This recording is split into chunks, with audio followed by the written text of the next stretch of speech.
16వ వచనాన్ని మనందరము కలిసి ఒక్క మాటలా చదువుదామండి. చదవగలిగిన వారు నాతో కూడా కలిసి చదవడానికి ప్రయత్నం చేయండి. ఆ రీతిగా అందరము కలిసి ఒక్క మాటలాగా చదువుదాం.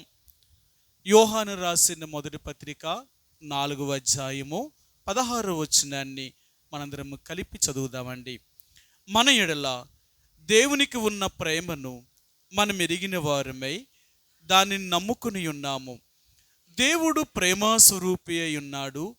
ప్రేమయందు నిలిచియుండువాడు దేవుని యందు నిలిచియున్నాడు, దేవుడు వానియందు నిలిచియున్నాడు.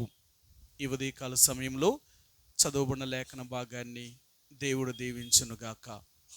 గత వారం మీకు జ్ఞాపకం చేశాను, దేవుడు ప్రేమాస్వరూపి. దేవుడు ప్రేమాస్వరూపి. ఆయన ప్రేమ కలిగిన దేవుడు. ఎంత ప్రేమ కలిగిన వాడు అంటే ఆయన ప్రేమకు అవధులు లేవు. మీ గత వారం జ్ఞాపకం చేశాను, ఆయన ప్రేమ యొక్క ఎత్తైన, లోతైన, దాని వెడల్పైన, దాని పొడుగైన మానవుడు కొలవలేడట. మానవుడి యొక్క ప్రేమ అంటే దేవుని యొక్క ప్రేమ మానవుడి వల్ల ఉన్నది కాబట్టి, దేవుడు మానవుణ్ణి ఇంతగా ప్రేమించాడు కాబట్టి ఆయన ప్రేమ అసలు మారని ప్రేమ. ఆయన ప్రేమను ఈ లోకంలో ఎవ్వరూ వర్ణించలేరు. ఒకవేళ మానవుడుగా ఈ భూమి మీద దేవుని ప్రేమను వర్ణించాలి అనుకుంటే వాడి జీవితమే సరిపోదు. ఎందుకంటే ఎంత చేసినా ఆయన ఇంకా ప్రేమ కలిగిన వాడిగానే మిగులుతూ ఉంటాడు ఆయన. ఎందుకంటే అంత ప్రేమను మన ఎడల చూపించాడు. గత వారం మీకు ఒక మాట జ్ఞాపకం చేశాను, మీకు చెప్పాను, దేవుడు ప్రేమ స్వరూపి అనేది వివరించడానికి పూనుకుంటే దానికి అంతము లేదు.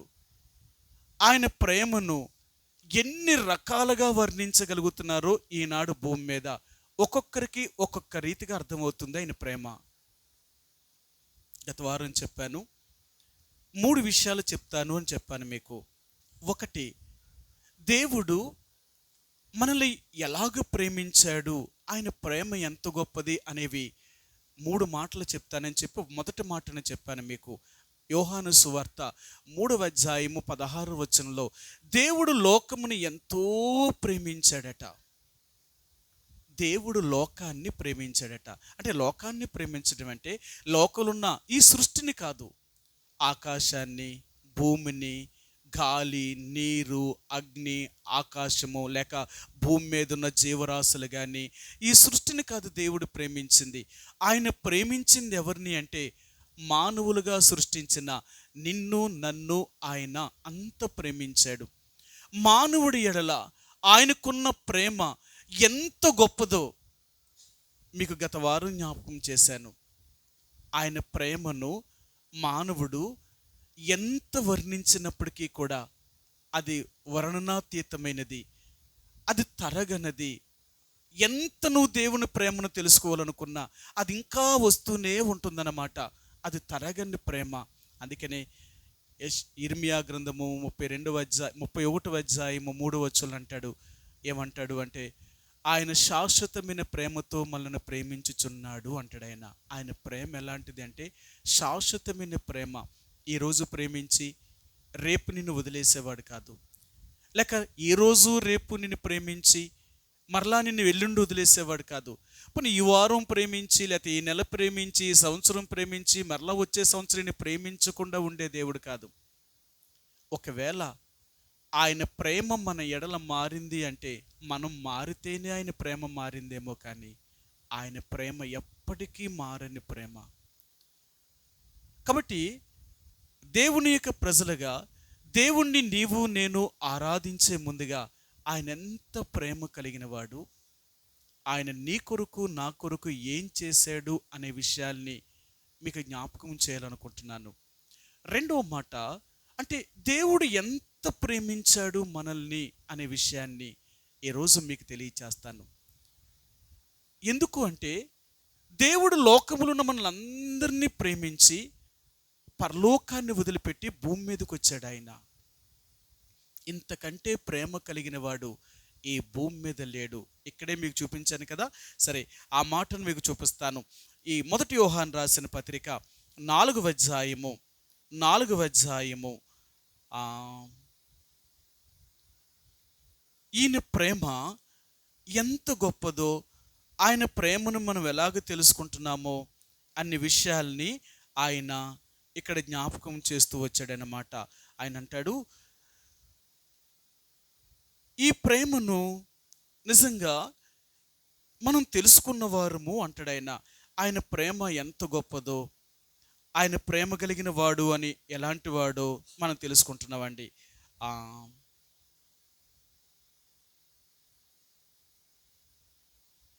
17వ వచనమండి.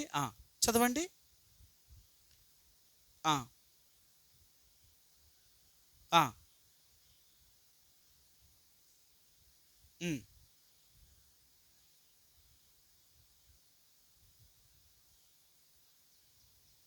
కాదండి, ఆ మాట కాదు, మీకు చూపిస్తాను.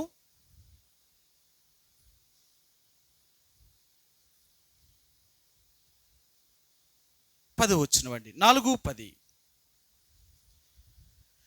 మనము దేవుణ్ణి ప్రేమించుతామని కాదు, తానే మనల్ని ప్రేమించి మన పాపములకు ప్రాయశ్చిత్తమై ఉండుటకు తన కుమారుని పంపెను, ఇందులో ప్రేమ ఉన్నది. సరే, గత వారం మీకు జ్ఞాపకం చేశాను. అసలు దేవుని ప్రేమ అంటే ఏంటి అంటే, నీ కొరకు తనకు ఒక్కడైన తన కుమారుడైన యేసు ప్రభువారిని మరొకరకు ఈ భూమి మీద పంపించడమే నిజమైన ప్రేమ అన్నమాట. అందుకని అంటాడు ఆయన, నా ప్రేమ ఏంటో నువ్వు తెలుసుకోవాలనుకుంటే ఇది, నేను నిన్ను ప్రేమించి నీ కొరకు ఈ లోకానికి వచ్చాను అని జ్ఞాపకం చేశాడు. సరే, రెండో మాట మీకు చూపిస్తాను. ఈరోజు దేవుడు నిన్ను నన్ను ఎంత ప్రేమతో ప్రేమించాడో, ఆ ప్రేమకు ఆయన చేసినది ఏంటో చూపిస్తాను మీకు. రోమిలికి రాసిన పత్రిక 5వ అధ్యాయము, రోమా 5వ అధ్యాయము, రోమిలికి రాసిన పత్రిక 5వ అధ్యాయము 8వ వచనమండి. రోమా 5:8. అయితే దేవుడు మన ఎడల తన ప్రేమను వెల్లడిపరుచుచున్నాడు, ఎట్లనగా మనం ఇంకనూ పాపులమై ఉండగానే క్రీస్తు మన కొరకు చనిపోయెను. ఈ రోమా 5:8 వచనం అంటున్నాడు, అయితే దేవుడు మన ఎడల తన ప్రేమను వెల్లడిపరుచుచున్నాడట. ఆయన తన ప్రేమను మన ఎడల వెల్లడిపరుస్తున్నాడట. నేను ఎంత ప్రేమ కలిగిన వాడినో నీకు నేను చూపించాలనుకుంటున్నాను. నేను ఎంత ప్రేమ కలిగిన వాడినో అది నీకు చూపించాలి అంటే, నేను నీ కొరకు ఏం చేశానో అది నువ్వు తెలుసుకోవాలా. అందుకనే ఈ ప్రేమ కలిగిన దేవుడు ఆయన ఏం చేశాడో తెలుసా? నీ కొరకు నా కొరకు తన ప్రాణాన్నే బలిగా అప్పగించాడు ఆయన. సరే, అందుకని అంటాడు, ఇందులో ప్రేమ ఉన్నది. అంటే ఎందులో ప్రేమ ఉంది అంటే, దేవుడు నిన్ను ప్రేమించడములో ఆయన ప్రేమించడం మాత్రమే కాదు, నీ కొరకు తన ప్రాణాన్ని కూడా అర్పించాడు ఆయన. అది ప్రేమ అంటే. ఈ లోకములో అంత ప్రేమ కలిగిన వారు ఈ భూమి మీద ఎవరూ లేరన్నమాట. అందుకనే యేసు ప్రభువారి యొక్క ప్రేమ గురించి చెప్తున్నప్పుడు, ఒక తల్లి కంటే, ఒక తండ్రి కంటే, ఒక భర్త కంటే, ఒక భార్య కంటే, పిల్లల కంటే, మరి లోకంలో ఉన్న బంధువుల కంటే, ఈ లోకములో ఉన్న ప్రేమలన్నిటికంటే ఆయన ప్రేమ చాలా గొప్పది. ఎన్ని రకాలుగా వర్ణిస్తున్నారో ఈరోజు ఆయన ప్రేమను గురించి. ఎన్ని వర్ణించినా, ఎంత వర్ణించినా ఆయన ప్రేమ తరగని ప్రేమ. అందుకనే ఈ రెండవ మాట ఏంటి అంటే, దేవుడు మనల్ని ప్రేమించి తన ప్రేమను వెల్లడి చేయడం కొరకట మన కొరకు తానే చనిపోయాడట. అంటే మానవుడి యొక్క పాపము అంత భయంకరమైందంటారా? దేవుడు మన ఎడల తన ప్రేమను వెల్లడిపరుచుచున్నాడు, ఎట్లనగా మనం ఇంకనూ పాపులమై ఉండగానే క్రీస్తు మన కొరకు చనిపోయేను అంటున్నాడు. అంటే మనం చేసే, అంటే భూమి మీద మానవుడు చేస్తున్న పాపాలు అంత భయంకరమైనవంటారా? అంటే ఆయన చనిపోయేంత భయంకరమైన పాపములా? పాపానికి శిక్ష మనకు తెలియదు, కానీ పాపానికి శిక్ష దాన్ని తెలుసుకున్న వాళ్ళకి అర్థమవుతూ ఉంటుంది అన్నమాట. ఎందుకంటే ఆయన అంటాడు, పాపానికి నేను పెట్టిన శిక్ష ఏంటో తెలుసా? పాపానికి శిక్ష ఏంటంటే మరణాన్ని దేవుడు పెట్టాడట. అందుకంటాడు కదా, ఎలయనగా పాపం వల్ల వచ్చే జీతము మరణము. యేసుప్రభువారు లేక దేవుడు ఏదో లోక సంబంధమైన శరీర సంబంధమైన మరణం గురించి అని చెప్తలేదు. ఆయన శరీర సంబంధమైన మరణము ఆయన దృష్టిలో పెద్ద మరణము కాదు, ఆత్మ సంబంధమైన మరణము, అంటే రెండవ మరణము. ఈ రెండవ మరణం అనేది చాలా భయంకరమైనది. అందుకని అంటాడు, ఇది అగ్ని గంధకాలతో మండు గుండము, ఇది రెండవ మరణము అంటాడు ఆయన కదా. సరే, మీకు చూపిస్తాను ఆ మాటను. ప్రకటన గ్రంథము, ఈ రెండవ మరణము అనేది ఎంత భయంకరమైనదో ఆయన ఇక్కడ జ్ఞాపకం చేస్తున్నాడు. ఆయన 21వ అధ్యాయము ప్రకటన 8వ వచనం అండి. ప్రకటన 21:8 వచనం. పిరికి వారును, అవిశ్వాసులను, అసహ్యులను, నరహంతకులను, వ్యభిచారులను, మాంత్రికులను, విగ్రహారాధికులను, అబద్ధికులందరూ అగ్ని గంధకములతో మండు గుండములో పాలు పొందుదురు, ఇది రెండవ మరణము. యేసుప్రభువారు చెప్పేది ఏదో భౌతికమైన శరీర సంబంధమైన మరణము గురించి అని చెప్తలేదు. ఇది శరీర సంబంధమైన మరణము, ఇదేమో అంత గొప్ప మరణమేమీ కాదు. ఎవరైనా పుట్టినవారు మరణించక తప్పదు. సరే, పుట్టినవారు మరణించక తప్పదు. కానీ నిజమైన మరణం ఏంటంటే ఆత్మ సంబంధమైన మరణము, ఆత్మ సంబంధమైన మరణము. అందుకనే ఈ మరణాన్ని గురించి ఆ దేవుడికి తెలుసు. ఎందుకో తెలుసా? మానవుడు దేవుని యొక్క మాట వినలేనప్పుడు, మానవుడు పాపము చేసినప్పుడు, ఆ రోజునే దేవుడు మానవుడికి ఇలాంటి శిక్షణ పెట్టాడట. సరే, ఆయన ఏం చెప్పాడో చూపిస్తాను మీకు. ఏప్రిల్కి రాసిన పత్రికలో ఇక్కడ దైవజనుడైన ఈ యొక్క దైవజనుడు ఈ మాటను రాసినప్పుడు ఆయన ఇక్కడ ఈ మాటలు చెప్పాడనమాట. ఆయన ఏం చెప్పాడో చూపిస్తాను. ఏప్రిల్కి రాసిన పత్రిక 9వ అధ్యాయము 16-17 వచనాలండి. 16-17 వచనాలు. మరణ శాసనము ఎక్కడ ఉండునో అక్కడ మరణ శాసనము రాసిన వాని మరణము అవశ్యము. ఆ శాసనము రాసినవాడు మరణము పొందితేనే గాని అది చెల్లును. అది వ్రాసినవాడు జీవించుచుండగా అది ఎప్పుడైనను చెల్లునా? ఉసరా, మరణ శాసనము రాసినవాడు ఆ మరణ శాసనాన్ని కొట్టివేయాలి అంటే ఆయన ముందు మరణించాలా? ఒక శాసనాన్ని పెట్టాడు అంటే ఆ శాసనాన్ని ఆయన నెరవేర్తించాలా? ఆయన నెరవేర్చకుండా లేక ఆయన దాన్ని కొట్టివేయకుండా వేరొక శాసనాన్ని నియమించడం అనేది ఏది ఒప్పుకోదు. అందుకే కదా మీ అందరికీ తెలుసు కదా, రాజ్యాంగాన్ని ఈరోజు మార్చేయాలి అనుకుంటున్నారు. అవునా? ఈరోజు రాజ్యాంగాన్నే మార్చాలనుకుంటున్నారు. ఆ రాజ్యాంగాన్ని మార్చాలి అంటే ఏమవ్వాలి? ఇప్పుడు రాజ్యాంగం మార్చడం అంత తేలిక? అంత తేలికేం పని కాదు. ఆ రాజ్యాంగాన్ని మార్చాలి అంటే వాళ్ళకంత బలం కావాలా, లేకుండా వారు చేయలేరు. దాంట్లో ఉన్న లోపాలు ఏంటో చూపిస్తేనే ఆ రాజ్యాంగాన్ని మార్చగలరు. అలాగే దేవుడు ఏ శాసనాన్ని అయితే పెట్టాడో ఆ శాసనాన్ని మార్చాలి అంటే ఆయన ముందు దాని లోపం ఏంటో తెలుసుకోవాలి, దానివల్ల వచ్చే ఫలితం ఏంటో చూసుకోవాలి. అందుకనే ఈరోజు దేవుడు అంటున్నాడు, పాపము అనేది మనం చాలా చిన్నదనుకుంటున్నాం. అందుకనే ఈరోజు మానవుడు పాపము చేయడానికి వెనుకాడతా లేదు. మీకు ఎన్నోసార్లు చెప్పాను, పాపం అనేది అది చిన్నదైనా పెద్దదైనా ఒకటే పాపము.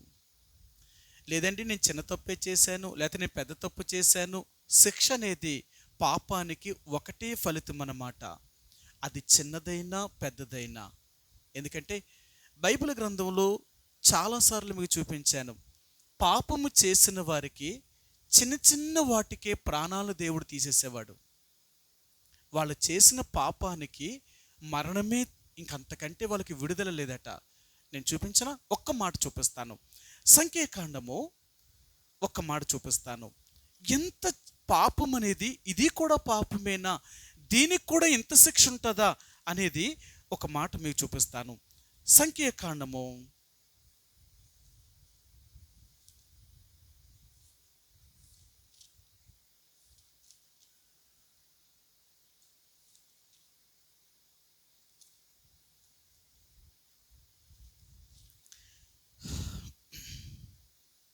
15వ అధ్యాయము. సంఖ్యాకాండము 15వ అధ్యాయము 32, 33 వచనాలండి. 32, 33 వచనాలు. ఇశ్రాయేలీయులు అరణ్యములో ఉన్నప్పుడు ఒకడు విశ్రాంతి దినమున కట్టెలు ఏరుట చూచిరి.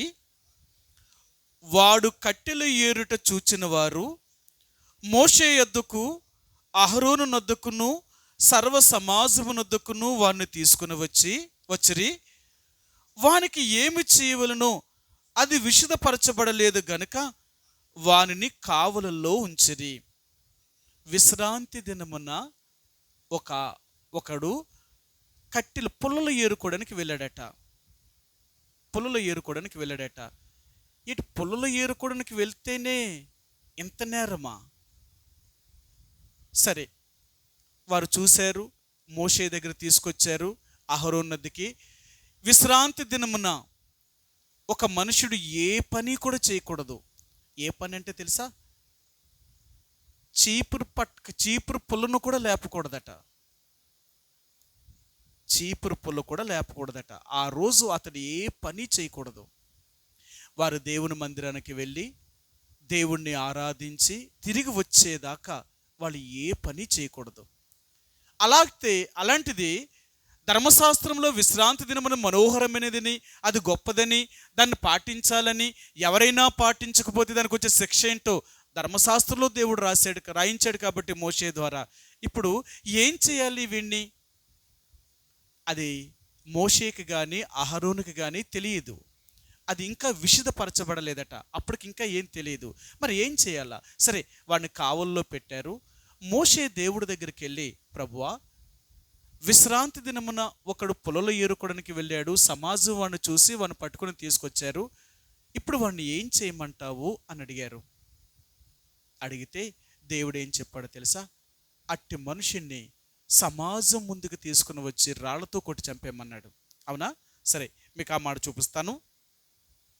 36 వచనమండి. సర్వ సమాజము పాలెము వెలుపల రాళ్లతో వానిని కొట్టి చంపవలనని మోషేతో చెప్పెను. ఏంటి? పుల్లలు ఏరుకోవడానికి విశ్రాంతి దినాన్ని వెళితే అది ఎంత నేరం చేశాడో చూడండి. అది పెద్ద తప్ప.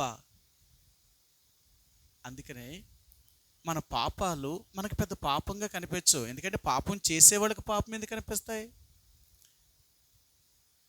అందుకనే ఈరోజు దేవుడు అంటున్నాడు, మానవుడి యొక్క పాపము ఎంత భయంకరమైనదో అది మనకు తెలియదు, కానీ మనల్ని సృష్టించిన దేవుడికి తెలుసు. ఆ పాపము చేస్తే దానికి వచ్చే ఫలితం ఏంటో ఆయన ఎరిగిన వాడై, ఆ పాపము నుండి ఎలాగైనా మానవుని రక్షించాలని, ఆ పాపము నుండి విడుదల కలిగి చేయాలని ఆ దేవుడే ఈ భూమి మీదకి వచ్చి ఆ పాపము నుండి విడుదలను చూపిస్తూ వచ్చాడు ఆయన. ఒకవేళ అలాగ రాకపోయి ఉంటే నీకు నాకు ఈ రక్షణ, ఆ దేవుణ్ణి ఎరిగే భాగ్యము, ఆయన రాజ్యములో ఉండే ఆధిక్యత మనకి లేకపోవును. అందుకనే ఈరోజు దేవుడు మనల్ని ఎంత ప్రేమించాడు అంటే తన ప్రాణము కంటే ఎక్కువగా మనల్ని ప్రేమించాడు. ఇంతకంటే ప్రేమ కలిగిన వాడు ఈ భూమి మీద ఎవరున్నారంటావు? ఆయన అంటాడు, ఒక మాట చూపిస్తాను మీకు. కొరింథీయులకు రాసిన మొదటి పత్రిక 15వ అధ్యాయము. కొరింథీయులకు రాసిన మొదటి పత్రిక 15వ అధ్యాయము 3వ వచనమండి. నాకు ఇయ్యబడిన ఉపదేశమును మొదట మీకు అప్పగించితిని, అదేదనగా లేఖనముల ప్రకారము క్రీస్తు మన పాపముల నిమిత్తము మృతి పొంది. కొరింథీయులకు రాసిన మొదటి పత్రిక 15వ అధ్యాయము 3వ వచనంలో చెప్తున్నాడు, లేఖనముల ప్రకారము క్రీస్తు మన పాపముల కొరకు మృతి పొందాడట. యేసుప్రభువారు ఎందుకు మరణించాడు అంటే, ఆయన మరణించడానికి గల కారణం ఏంటో తెలుసా? మన పాపములే. ఆయన అంతగా సిలువ వేయబడ్డానికి, ఆయన అంతగా మరణించడానికి మానవుడు చేసిన పాపములే అంత ఘోరమైనవండి. మనం చేసే పాపాలు మనకు తెలుస్తలేదు. అందుకనే మన మాట ద్వారా కానీ, మన చూపు ద్వారా కానీ, మన వినికిడి ద్వారా కానీ, మన నడక ద్వారా కానీ, మన క్రియల ద్వారా కానీ మనం చేస్తున్న పాపాలకి వచ్చే శిక్ష. ఒక్కసారి యేసుప్రభువారిని చూస్తే ఆయన పంచగాయాలు ఎందుకు తిన్నాడు అంటే, ఆ పంచగాయాలు తినడం వల్లే నీ పాపము నుండి విడుదల అనేది కలిగిందనమాట. ఆ విడుదల కలగాలి అంటే ఆయన మానవుడు ఎక్కడెక్కడైతే పాపము చేశాడో వాటన్నిటికీ విడుదల కలిగించడం కొరకే ఆయా చోట్ల ఆయన గాయపరచబడ్డాడు. కాబట్టి నీవు నేను అనుకున్నట్లుగా పాపము ఏమి చిన్నది కాదు. ఈరోజు కొన్నిసార్లు అంటాం, చూసి చూడనట్టు వదిలేయాలండి, గలటాట్లు మనం ఏమీ చేయలేము, అయ్యేం పెద్ద పాపాలు ఏంటి అంటారు. కానీ నీ దృష్టిలో వచ్చి పాపాలు చిన్నవైనా దేవుని దృష్టిలో పాపం అనేది చాలా పెద్దది. ఆయన అంటాడు కదా, ఆజ్ఞను అతిక్రమించడమే పాపం అంట. పాపం అంటే ఏంటో తెలుసా? ఆజ్ఞ అంటే దేవుడు ఏం చెప్పాడో అది చెయ్యకపోవడమే పాపం.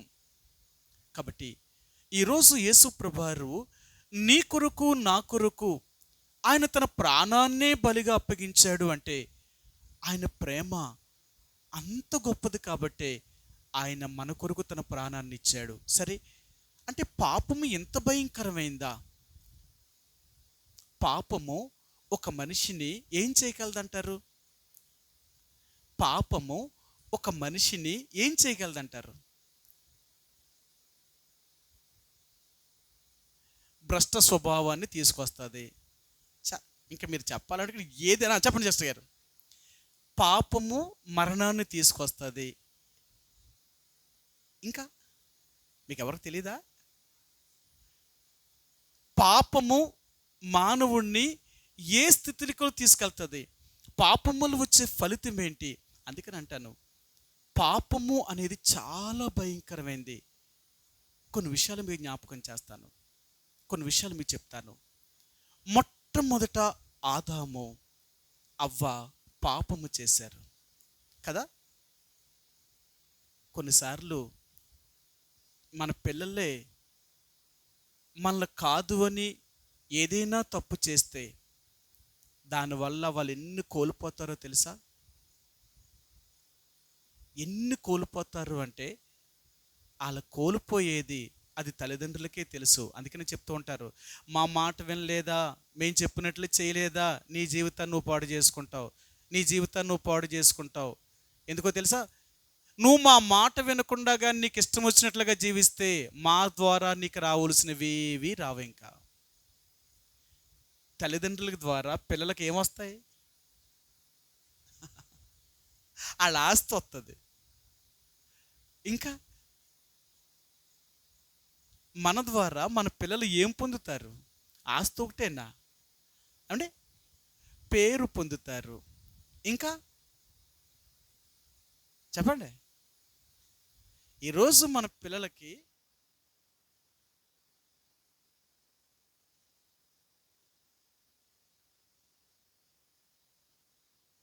ఆదాము అవ్వ దేవుడు ఏదైతే తినొద్దు అన్నాడో ఆ పండు తినడం వల్ల మానవుడు ఎన్ని వాటిని కోల్పోయాడో తెలుసా?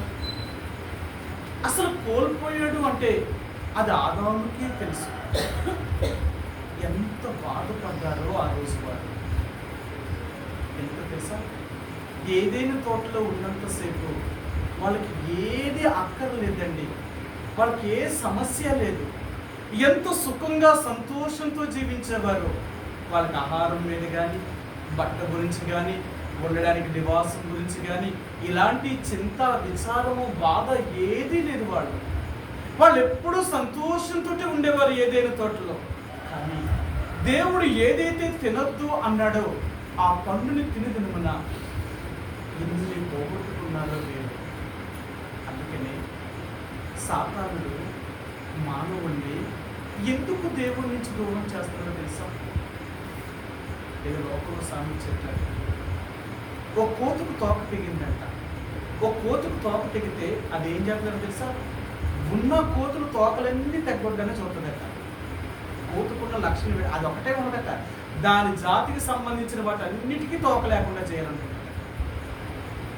దాని స్వభావం అలాంటిది. మానవుడి యొక్క స్వభావం ఎందుకు ఇలా మారిపోయిందో తెలుసా? మానవుడు సాతాను యొక్క స్వభావంలోకి వచ్చాడు. సాతానుడు ఏం చేశాడంటే దేవుని యొక్క మాటను ధిక్కరించి పాపము చేయడం వల్ల వాడు ఎక్కడి నుంచి బయటకు వచ్చేసాడు తెలుసా? పరలోకం నుంచి కిందకు వచ్చేసాడు.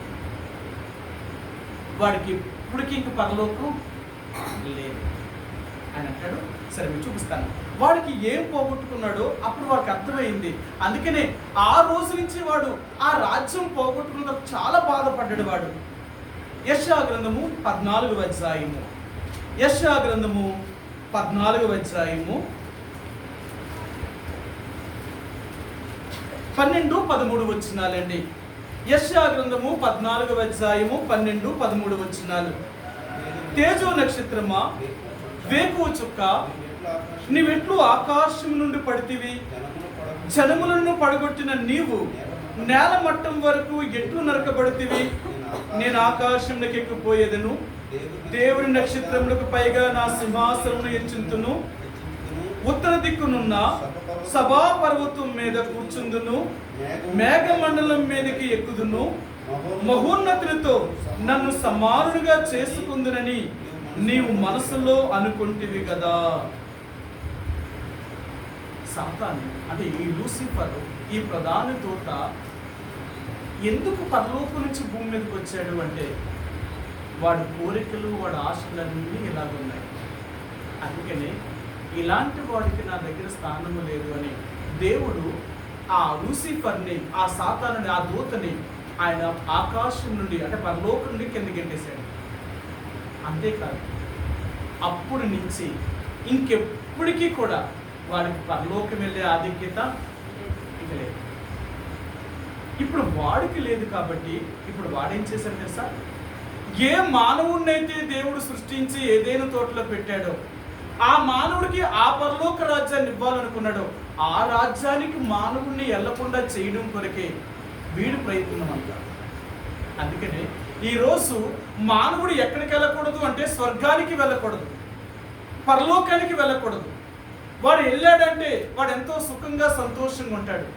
వాడు అక్కడికి వెళ్ళకుండా ఉండాలి అంటే ఎలాగైనా సరే వాడు నేను గ్యాలం వేసైనా వలేసైనా ఏదో ఒక రీతిగా వాడు బోనేసైనా బంధించి వాడు నాతో పాటు నరకంలోకి తీసుకువెళ్ళాలి తప్ప వాడు పరలోకానికి వెళ్ళకూడదు, స్వర్గానికి వెళ్ళకూడదని ఆ రోజు నుంచి వాడు కంకణం కట్టుకొని ఆ రోజు నుంచి మానవుణ్ణి ఎలాగైనా పరలోకం వెళ్లకుండా చేయాలని వాడి ప్రయత్నం. ఆదాము వల్లి అలాగే పడగొట్టాడు వాడు.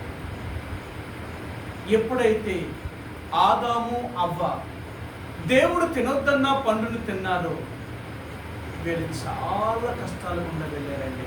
ఇప్పుడు చెప్తాను మీకు. మొట్టమొదటిగా ఎప్పుడైతే దేవుడు తినొద్దన్న పండును వారు తిన్నారో వీళ్ళ తమ్ముడు దిగంబరులు అని తెలుసుకున్నారు. ఇప్పుడు వాళ్ళు ఏమైపోయారు తెలుసా?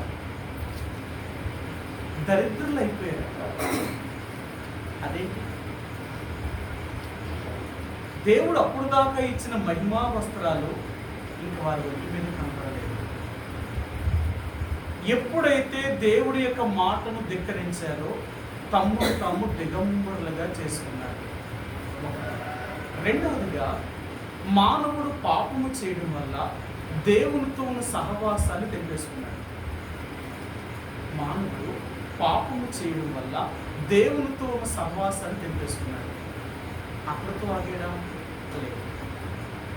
ఇప్పుడు తనకున్న సంతోషాన్ని కూడా పోగొట్టుకున్నాడు. ఇప్పుడు మానవుడి యొక్క జీవితంలో సంతోషము, నెమ్మది, సుఖము అనేది ఇతనికి లేదు. ఆ రోజు నుంచి ఆదాము యొక్క జీవితంలో నెమ్మది లేని జీవితాన్ని మానవుడు ఎలాగైపోయాడు తెలుసా? మనుషులకి అంటే మనిషికి ఉన్న సంబంధాన్ని కూడా తెంపేసుకున్నాడు. కొంతమంది చూడండి, వాళ్ళ మనసులో లేకపోతే వాళ్ళ జీవితంలో ఏదైనా కలవరమైన పరిస్థితులు ఉన్నాయనుకోండి,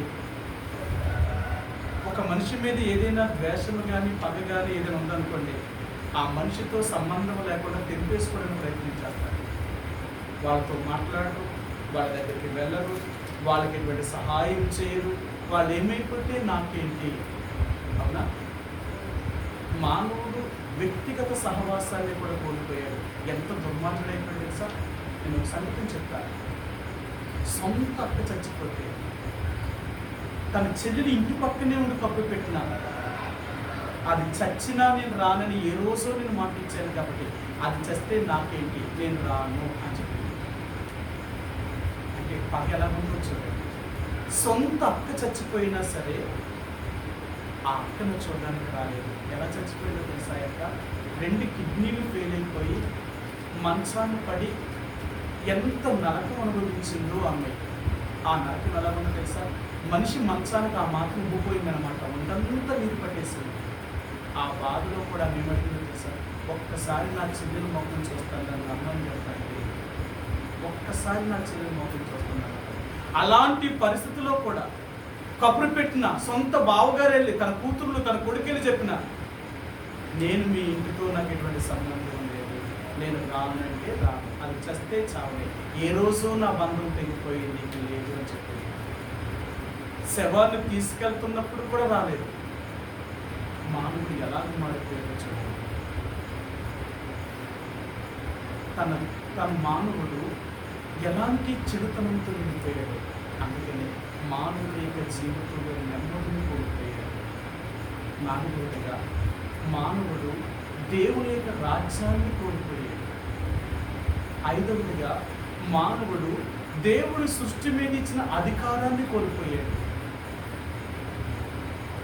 ఇలా చెప్పుకుంటూ పోతే ఈరోజు మన కష్టాలకి, మన బాధలకి, మన వ్యాధులకి, మన సమస్యలన్నిటికీ కారణమే ఈ ఒక్క పాపం.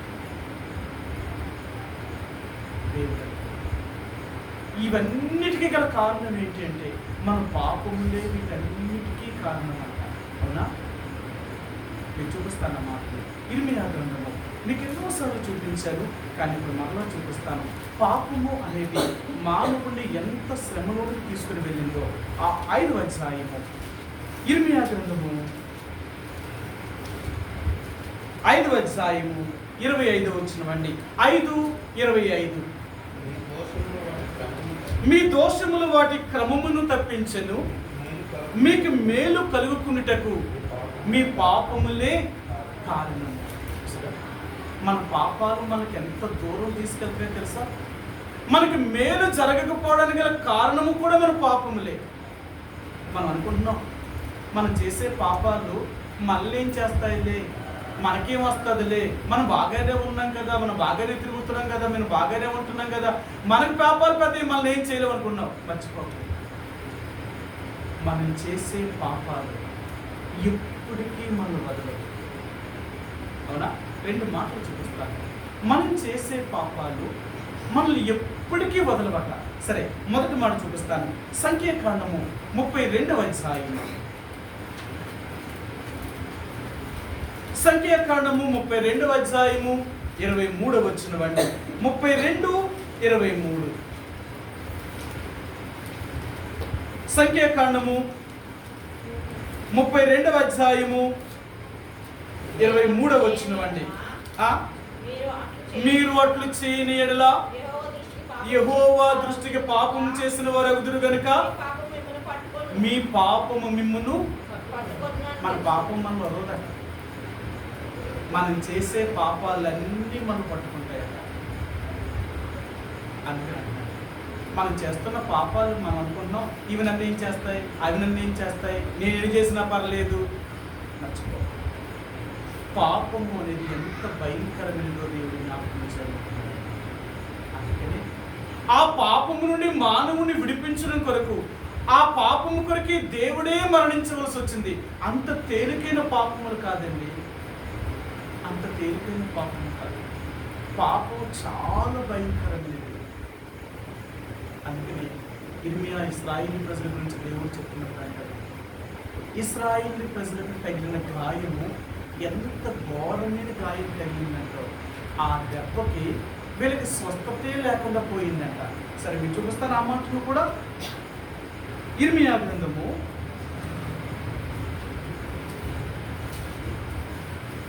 ఇర్మియా గ్రంథము 9వ అధ్యాయము, క్షమించండి 8వ అధ్యాయము. ఇర్మియా గ్రంథము 8వ అధ్యాయము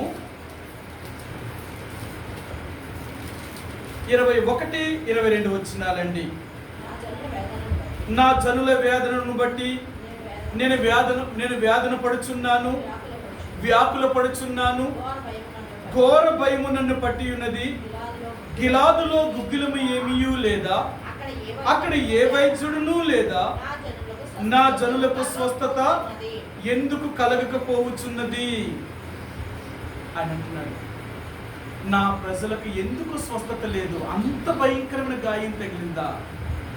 ఆ వ్యాధి అంత భయంకరమైనదా? దానికి మందే లేదా? నిజమండి, ఈ లోకములో పాపానికి ఏ మందు పనికిరాదు. ఈ లోకంలో మానవుడు చేసే ఎన్ని రకాలైన తీర్థయాత్రలు కానీ, నోములు కానీ, వ్రతాలు కానీ, పూజలు కానీ, ఎక్కడికి వెళ్ళినా ఈ పాపమునకు అనేది ఏది నిన్ను తీసివేయలేదు. ఆ పాపము బహుఘోరమైనది. ఆ పాపము అనే గాయము చాలా బలమైనది. దాని నుండి ఎవ్వరూ నిన్ను విడిపించలేరు. అది దేవుడికి తెలుసు, ఆయన ఒక్కడికి మాత్రమే తెలుసు. అందుకనే దేవుడు మానవుణ్ణి ప్రేమించి ఆ పాపమనే వ్యాధి నుండి, ఆ పాపమనే ఘోరమైన ఆ వ్యాధి నుండి విడిపించడం కొరకే ఆయన ఈ భూమి మీదకి రావాల్సి వచ్చింది. అందుకని నీ పాపము నువ్వేదో అనుకున్నట్లుగా చిన్నది కాదు. అది ఎన్ని నష్టాలు కూడా నేను తీసుకెళ్ళిందో తెలుసా? మొదట నిన్ను దరిద్రుడిగా చేసింది, 2 నా నుండి నిన్ను దూరం చేసింది, 3 నీకు మనశ్శాంతి లేక చేసింది, 4 నేను చేసిన సృష్టిలో నుంచి నీకు అధికారం పోగొట్టేలాగా చేసింది, 5 నీవేమైపోయావో తెలుసా? నీ జీవితంలో నేను ఇచ్చిన సమస్తాన్ని కోల్పోయావు, అధికారాన్ని కోల్పోయావు, నా రాజ్యాన్ని కోల్పోయావు. ఎన్ని నష్టాలు కూడా నువ్వు పోయావో తెలుసా? ఒక్క పాపము చేయడం వల్ల. అంటే బైబిల్లో ఒక మనుషుని ద్వారా పాపము ద్వారా మరణమును ఎలాగ సంప్రాప్తమాయేనో, అలాగే మరలా ఈ మనుషుడికి ఒక మనుషుడి ద్వారా జీవాన్ని తీసుకురావడం కొరకే ఆ దేవుడే ఈ భూమి మీదకి వచ్చాడు.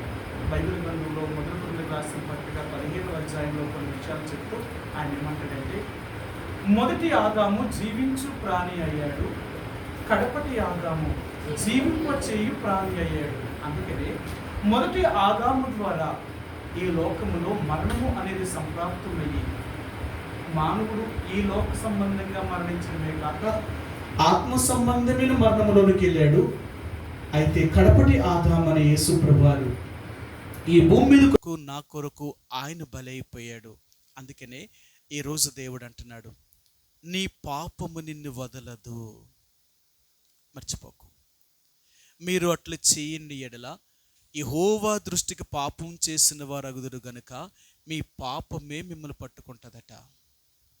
2వ మాట చూపిస్తాను. మనం చేసిన పాపములు మనల్ని ఎప్పటికీ వదలవండి. సరే, చూపిస్తాను మీకు. పేతురు రాసిన 2వ పత్రిక, 2వ అధ్యాయము, పేతురు రాసిన 2వ పత్రిక 2వ అధ్యాయము 3వ వచనం అండి. 3వ వచనం. వారు అధిక లోబులై కల్పనా వాక్యములు చెప్పుచు మీ వలన లాభమును సంపాదించుకొందురు. వారికి పూర్వము నుండి విధింపబడిన తీర్పు ఆలస్యము చేయదు, వారి నాశనము. సరే, పాపము అనేదంట కొనకదట, నిద్రపోదట. వారి నాశనము కొనకదు, నిద్రపోదు. మనం చేసిన పాపం అనేది మనం నాశనము చేసేదాకా మనల్ని వదలదు. మీ అందరికీ తెలుసు, యెహోషువ గ్రంథము 7వ అధ్యాయంలో ఆకాను శపితమైన దాంట్లో నుంచి ఒక బంగారు కమ్మిని, ఒక వెండిని, ఒక సేనారు వస్త్రాన్ని ఎరుకో దగ్గర నుంచి దొంగిలించి తన గుడారపు మాటను దాచుకున్నాడు ఆకాను. అది ఎవ్వరికీ తెలియదు.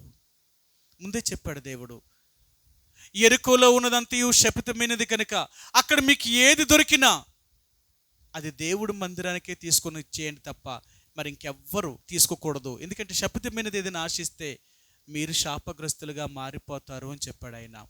కానీ ఆకాను ఆ మాట వినకుండా ఎరుకోలో దొరికిన ఈ 3 వస్తువులను తెచ్చి తన గుడారపు మాటను దాచుకున్నాడు. దానివల్ల వచ్చిన ఫలితం ఏంటో తెలుసా? ఇశ్రాయేలీయులు ఆకానుని, వారి భార్యలను, వారి పిల్లలను, వారి గుడారాన్ని, వారి పశువులను, అంటే నోరు లేని పశువులు కూడా, అవి గొర్రెలే కానీ, మేకలే కానీ, ఆవులే కానీ, ఎద్దులే కానీ, గాడిదలే కానీ, ఇంక ఏదైనా సరే వాటన్నిటినీ పట్టుకొని ఆకోరు లోయలోనికి తీసుకొని పోయి రాళ్లతో కొట్టి చంపి కాల్చివేసేశారట. పాపము అతని కుటుంబాన్నే నాశనం చేసేసింది. అతని కుటుంబమే నాశనం అయిపోయింది. వాళ్ళందరూ చచ్చిపోయారు. వాళ్ళు సంపాదించిన దేవతని కాల్చేశారు. జాగ్రత్త.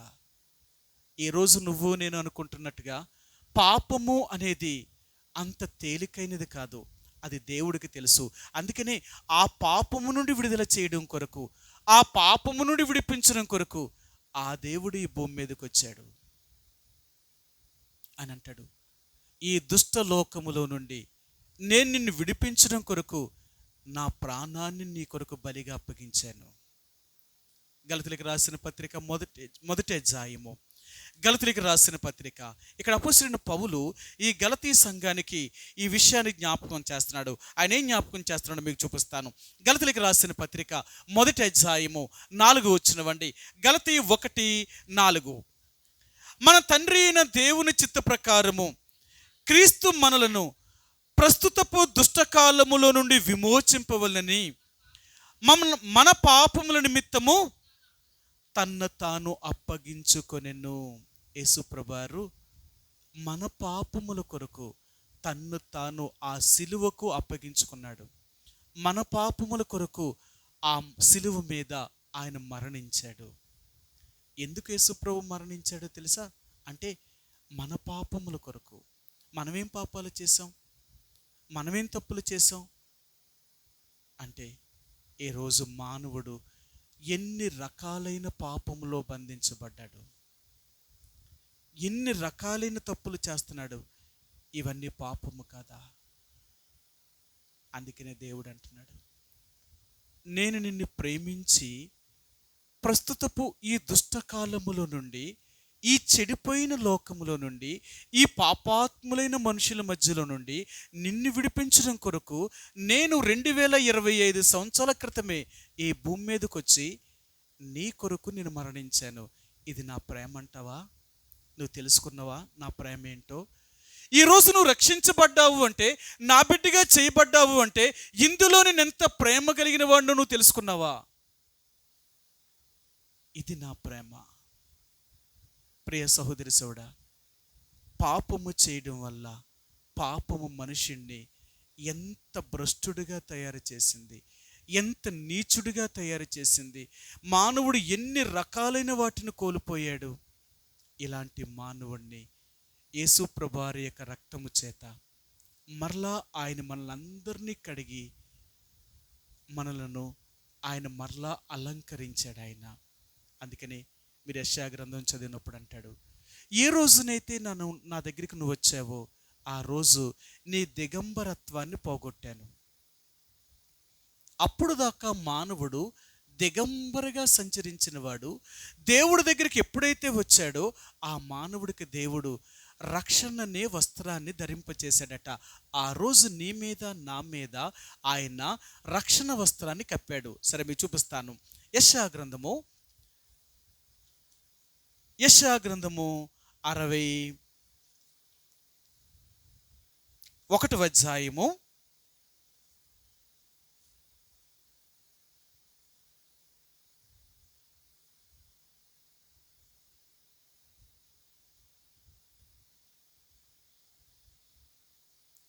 'ఆయన మనలను ఎలాగ కప్పాడో చెప్తాడు. 10 వచనమండి. 10 వచనం. 61:10. శృంగారమైన పాగా ధరించుకొని పెండ్లు కుమారుని రీతిగాను ఆభరణముతో అలంకరించుకొనిన పెండ్లు కుమార్తె రీతిగాను ఆయన రక్షణ వస్త్రములను నాకు ధరింపచేసి ఉన్నాడు. ఏ రోజునైతే మనం యేసుప్రభువారి దగ్గరకు వచ్చామో ఆ రోజున యేసుప్రభువారు చేసింది ఏంటో తెలుసా?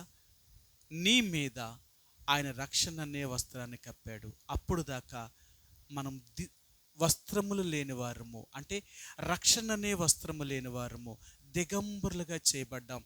దేవుడి యొక్క కనుదృష్టికి మనం ఎలాగున్నాము అంటే దిగంబరులుగా కనపడుతున్నాం దేవుడి దగ్గర.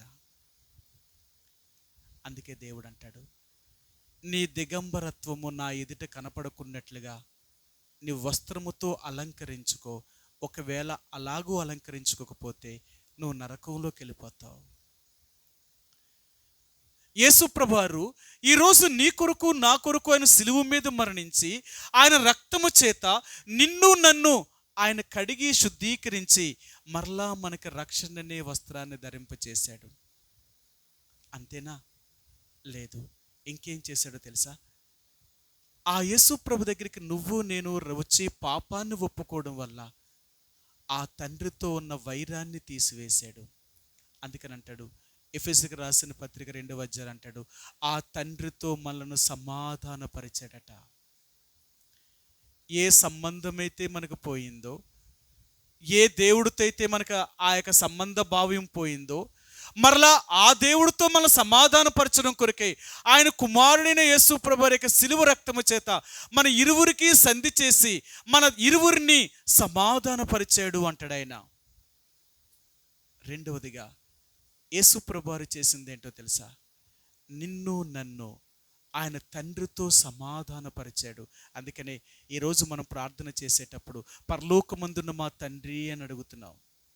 నువ్వు ప్రార్థన చేసావు అంటే మొదట నీ తండ్రి, ఆయన ఎలా నీ తండ్రి అయ్యాడు? ఆయన ఈ మధ్యవర్తిగా యేసు ప్రభువారు రాకుండా ఆయనతో నీకు సంబంధం ఎక్కడి నుంచి వచ్చిందంటే ఈయనే నీకు మరలా సంబంధాన్ని కలిగించిన వాడు, ఈ బాంధవ్యాన్ని కలిగించిన వాడు. అందుకనే మన తండ్రితో సమాధానపరిచాడు. తండ్రితో సమాధాన పడితే మనకొచ్చే లాభం ఏంటి? మీ అందరికీ తెలుసు. లూకాసు వార్త 15వ అధ్యాయంలో చిన్న కుమారుడు తన తండ్రి యొక్క ఇంటిలో నుంచి బయటకు పోయినప్పుడు తండ్రితో సంబంధం అంతా తెంపేసుకుని బయటకు పోయాడు. ఆస్తినంతా పట్టుకుపోయి దుర్వ్యాపారం చేసి పాడు చేశాడు.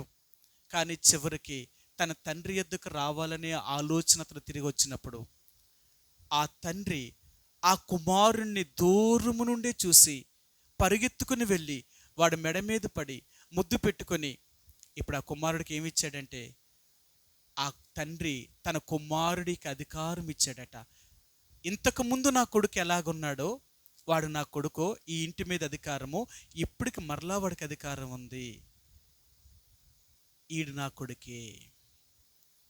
ఈరోజు మానవుడు దేవుడితో సమాధాన పడ్డాడు అంటే మానవుడు పోగొట్టుకున్న వాటన్నిటినీ మరలా దేవుడు మనకి ఇవ్వాలనుకుంటున్నాడు. దేవుడు ఏమిస్తాడు? దేవుడు మనకి ఏమిస్తాడు? దేవుడు మనకి ఏమిస్తాడు అంటే వస్త్రాలు. మీకు ఎవరికైనా తెలియదా? ఒకటి పరలోక రాజ్యము, అంతేనా? దేవుడు మనకి ఏమి ఇవ్వగలడు? ఒకటి పరలోక రాజ్యమేనా? యేసుప్రభువు ఒక మాట చెప్పాడు కదా, నాకు పరలోకమందును భూమి మీదను. అందుకనే యేసుప్రభువుని నమ్ముకున్న వాళ్ళందరికీ భూమి మీద వారిని ఆశీర్వదించగలిగిన వాడే, పరలోకాన్ని కూడా వారికి ఇవ్వగలిగిన వాడే. అందుకని అంటాడు, భూ సంబంధమైన ఆశీర్వాదము, పర సంబంధమైన ఆశీర్వాదము.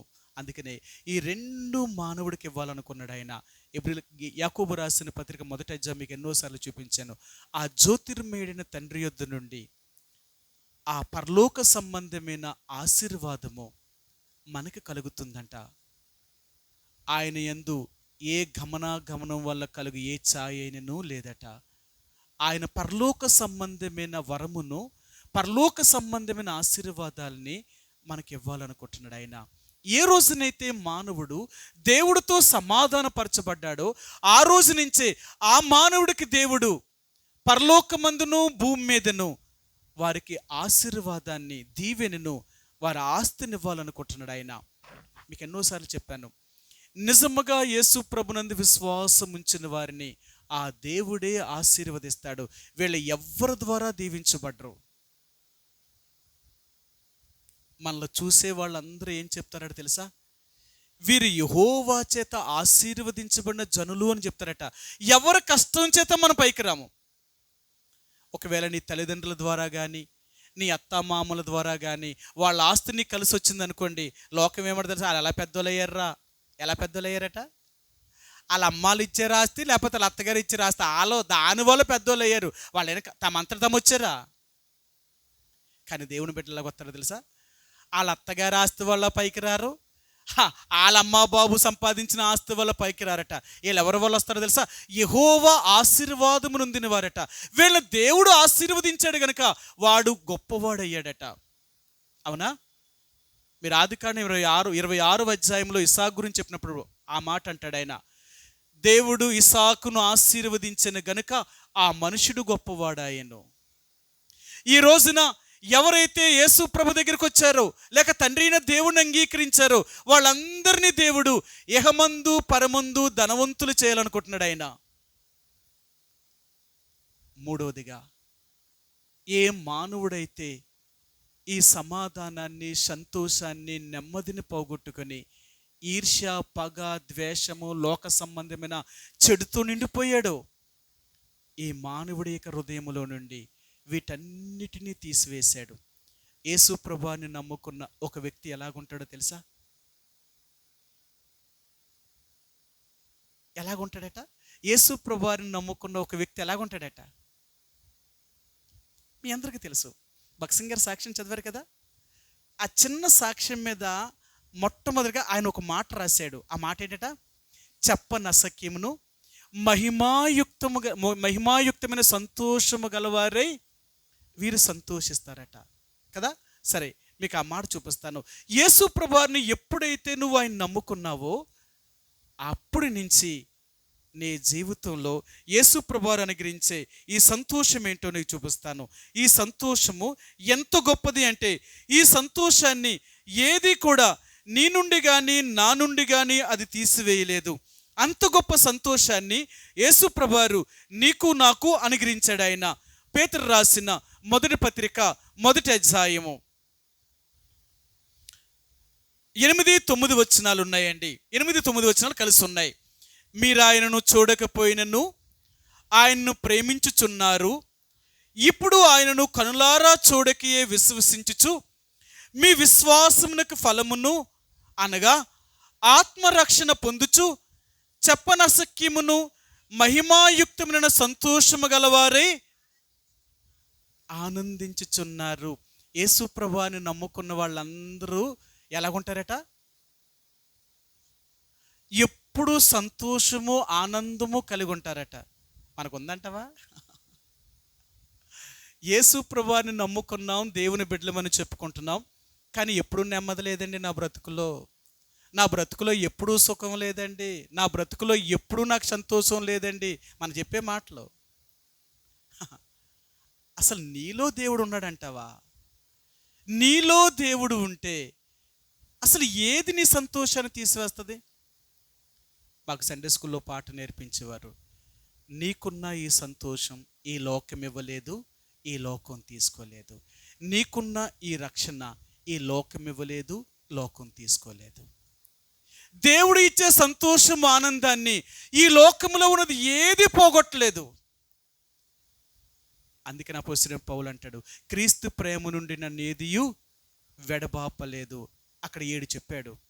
శ్రమ అయినను, బాధ అయినను, హింసైనను, కరువైనను, వస్త్రహీనత అయినను, ఉపద్రవమైనను, ఖడ్గమైనను క్రీస్తు ప్రేమ నుండి నన్ను ఎడబాపనేరవు. చూడండి, అంటే నీ కష్టాలు రావచ్చు, బాధలు రావచ్చు, వ్యాధులు రావచ్చు, ఆకలి దప్పులు రావచ్చు, ఎన్నో సమస్యల మీదకి రావచ్చు, కానీ నువ్వు ఎలాగుంటావు తెలుసా? నువ్వు సంతోషంగానే ఉంటావు. ఏ ఉంటే ఏంటి, ఏమి లేకపోతే ఏంటి, దేవుడు ఉన్నాడు నాతో చాలు.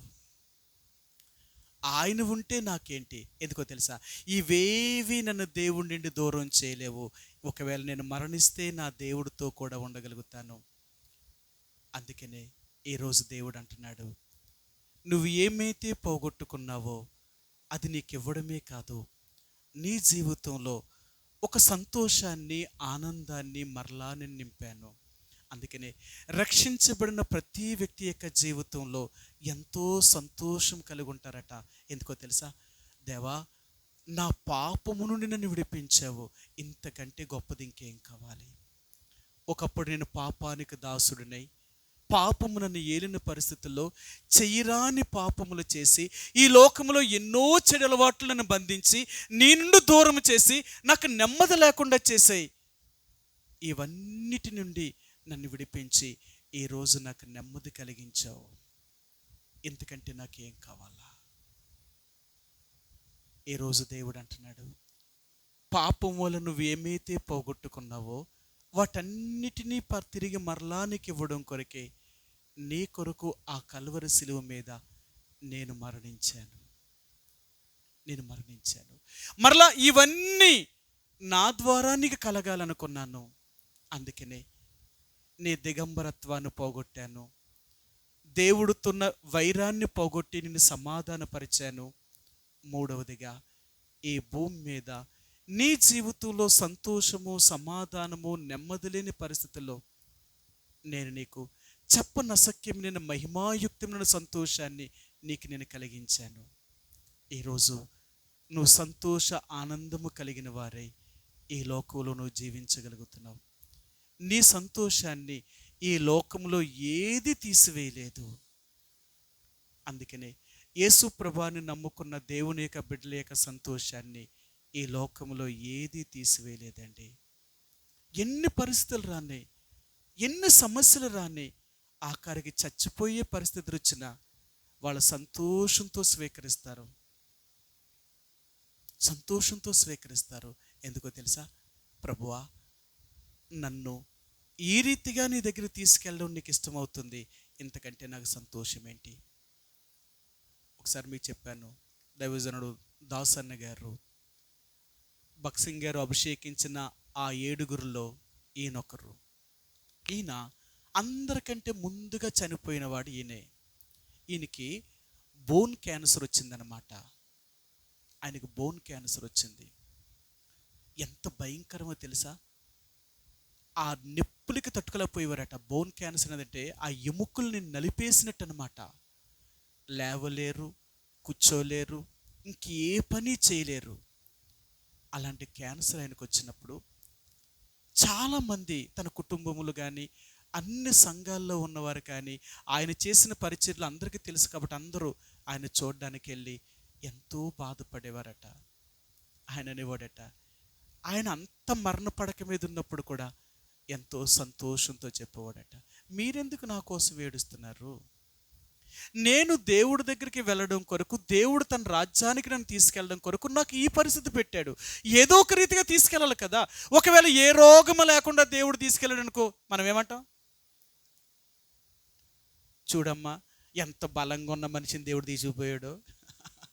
ఎలాంటి వాళ్ళు దేవుడు తీసుకెళ్ళాలట? దేవుడు తీసుకెళ్తే ఎలాంటి వాళ్ళని తీసుకెళ్ళాలా? పనికి రాని వాళ్ళని, మంచాన్ని ఉన్న వాళ్ళని, చచ్చిపోయే రోగస్తుల్ని తీసుకెళ్ళాలట. మనల్ని తీసుకెళ్తాడా? అలా తీసుకెళ్తే మనం ఏమంటాం? ఆ దేవుడికి ఏం కనికరం ఏమో లేదమ్మా, ఆ దేవుడు ఏం జాలి పడ్డాడమ్మా, చూడు ఎలాంటి మనిషిని అలా తీసుకుపోయాడు అంటే ఇప్పుడు దేవుడు ఏం చేసినట్టు? అలా బలమైన వ్యక్తిని తీసుకుపోయి తప్పు చేశాడట. చూసావా? అందుకనే దేవుడు అంటాడట, దేవుడు ఒక మనిషిని భూమి మీదకి తీసుకెళ్ళేటప్పుడు ఆయన ఏ తప్పు చేయకుండా, అంటే ఆయన అంతటా ఆయన తీసుకెళ్ళినట్లు కాకుండా ఏదో ఒక వ్యాధి, ఏదో ఒక బాధ, ఏదో ఒక సమస్యను తీసుకొచ్చి దాని ద్వారా తీసుకెళ్తాడట. అప్పుడు అంటారట, పోన్లమ్మ దేవుడు ఏం చేశాడంటే ఎన్ని రోజులు మంచం మీద ఉందమ్మా, ఎన్ని రోజుల బాధపడ్డాడమ్మా, దేవుడు ఇప్పటికైనా విడుదల ఇచ్చాడమ్మా, అలాంటి మనిషి ఇప్పుడు ఎక్కడ పోవడం మంచిది? దేవుడి దగ్గర పోవడం మంచిదమ్మా అంటారట. ఎప్పుడు? అందుకే అలాంటి వ్యాధి ఆయనకు వచ్చినప్పుడు చెప్పాడట, అమ్మా మీరు ఏడుస్తున్నారే తప్ప నాకు ఎంత సంతోషం ఉందో తెలుసా? నేను ఎంత త్వరగా దేవుడి దగ్గరికి వెళ్ళిపోతాను. నేను ఎంత త్వరగా దేవుడి దగ్గరికి వెళ్తే నా బాధల నుండి, నా కష్టాల నుండి, నా ఇబ్బందుల నుండి, ఈ లోకంలో నాకు ఏ దాని గురించి ఎంత లేదు, ఇంకా నాకేంటి భయం? అది ఒక దేవుడి బిడ్డ మరణించే సమయంలో కూడా ఎంత సంతోషంతో మరణిస్తాడో తెలుసా? మనం ఎన్నోసార్లు చెప్తూ ఉంటాం కదా, అప్పుడు దాకా మంచాన్ని ఉండి ముఖమంతా చిక్కుపోయి మనిషి అంతా బక్క చిక్కుపోయి ఉన్నా దేవుని బిడ్డలు మరణించారనుకోండి, ఆ మరణించేటప్పుడట వీళ్ళ ముఖ కవలికలే మారిపోతాయట. ఎంత అందంగా కనపడతారు తెలుసా? అంటారు కదా, ఏటమ్మ నిద్రపోతున్నట్టే ఉన్నాడు మనిషి అంటారు. దేవుని బిడ్డలు మరణించినప్పుడు ఎలా మరణిస్తారో తెలుసా?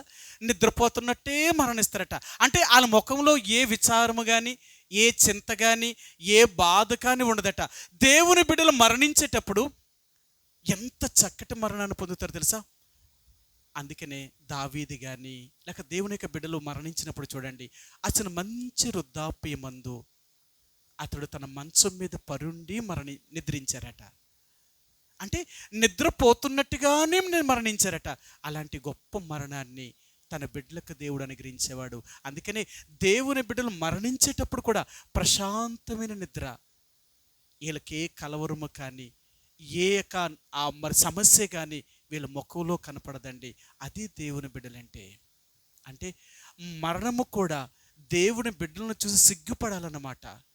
మరణమా, ఆ వ్యక్తిని నువ్వు తీసుకెళ్ళేవే తప్ప ఆ వ్యక్తిలో ఉన్న సంతోషం చూడేలా కనపడుతుందో అది. ప్రియ సహోదరి సోడా, ఈరోజు దేవాతి దేవుడిని యేసు ప్రభువారు ఈరోజు నిన్ను నన్ను కూడా ఆయన నీకు ఇచ్చిన సంతోషాన్ని, ఆనందాన్ని ఎంత గొప్పది, ఈ లోకంలో ఏది తీసివేయదు. నువ్వు చెప్పగలవా మాట? అందుకనే దేవుని బిడ్డలు ఎప్పుడూ ఒకలాగే ఉంటారు. అంటే ఉన్నప్పుడైనా ఒకలాగే ఉంటారు, లేనప్పుడైనా ఒకలాగే ఉంటారు.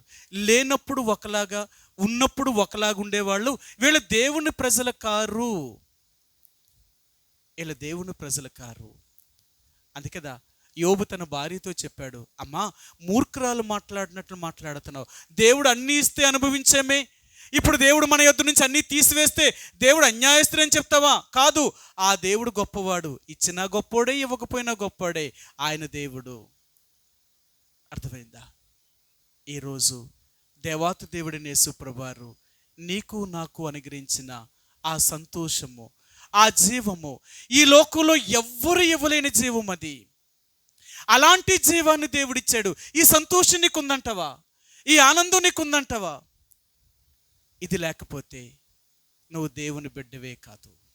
అందుకని అంటాడు, దేవుని యొక్క ప్రేమను ఈ లోకంలో ఏది మనల్ని ఆర్పజాలదు. చెప్పాను కదా, ఒక దేవుని బిడ్డ ఎప్పుడు ఎలాగుంటాడో తెలుసా?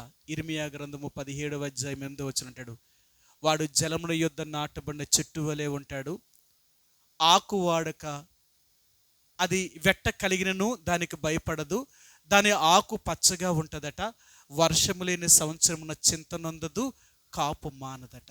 అది ఎప్పుడు కూడా చింత నొందదు, కాపు మానదు. ఒక దేవుని బిడ్డలా ఉంటాడు తెలుసా? ఎప్పుడు విచారము కానీ, బాధ కానీ, దుఃఖము కానీ నీ ముఖంలో కనపడకూడదు. ఎన్నోసార్లు చెప్పాను, మనం దుఃఖపడ్డామా, మనం ఏడ్చామా, మనం బాధతో ఉన్నామా, మన శత్రువు నవ్వుతాడు. వాడికి మనం అవకాశం ఇవ్వకూడదు.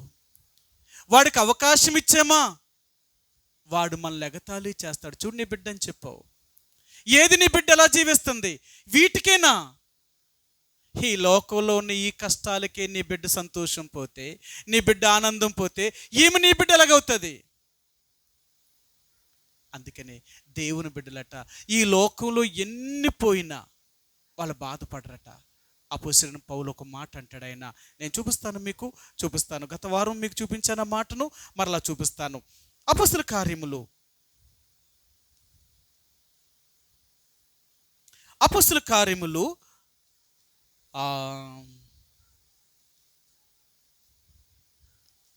21వ ఇక్కడ 21వ అధ్యాయము అపోస్తల కార్యములు 21వ అధ్యాయము 13వ వచనమండి. 21:13 పౌలు, ఇదెందుకు మీరు ఏడ్చి నా గుండె బద్దలు చేసేదరేలా? నేనైతే ప్రభువైన యేసు నామము నిమిత్తము యెరూషలేములో బంధించబడుటకు మాత్రమే గాక చనిపోవుటకు కూడా సిద్ధముగా ఉన్నానని. సరే, అపోస్తలుడైన పౌలు చెప్తున్నాడు. యెరూషలేములోనికి వెళితే అపోస్తలుడైన పౌలుకి బంధకాలు, ఖైదీ, నిన్ను శిక్షిస్తారు, నిన్ను ఇలాంటి పరిస్థితిలో తీసుకెళ్తారట అని ఆ యొక్క మరి అగోబు అనే ప్రవక్త ప్రవచించినప్పుడు ఫిలిప్పీ యొక్క 4 కుమార్తెలు ఆయన దగ్గరకు వచ్చి ఏడుస్తూ అన్నారు, అయ్యా నువ్వు వెళ్ళొద్దు, మీరు వెళ్ళొద్దు, అక్కడికి మీరు వెళితే మీకోసం బంధకాలు కాసుకుని ఉన్నాయంట, నిన్ను అక్కడ పట్టుకుంటారంట, వాళ్ళు నిన్ను జైల్లో పెడతారంట, ఇదిగో దేవుడు ఇలా చెప్తున్నాడు నీ కోసం, వద్దు అని చెప్పారు. ఇప్పుడు పౌలు అంటున్నాడు, అసలు మీరేడ్చి నన్నెందుకు నా గుండు బద్దలు చేస్తున్నారు? నేను దేవుడిని ఎందుకు నమ్ముకున్నానో తెలుసా? బ్రతకడం కొరకు నమ్ముకోలేదు, నేను చావడం కొరకు నమ్ముకున్నాను నేను.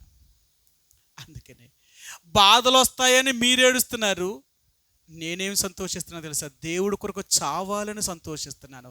ఆ బాధల కొరకే కాదు, ఆయన నిమిత్తము చావడానికి నేను వెళ్తున్నాను యెరూషలేముకి. ఆయనకి తెలుసు నేను యెరూషలేముకి వెళితే తిరిగి ప్రాణముతో ఇంక నేను తిరిగి రాను. వీళ్ళందరితో చెప్పే దేవుడు పౌలుతో చెప్పడా? ఆయనకి తెలియదా?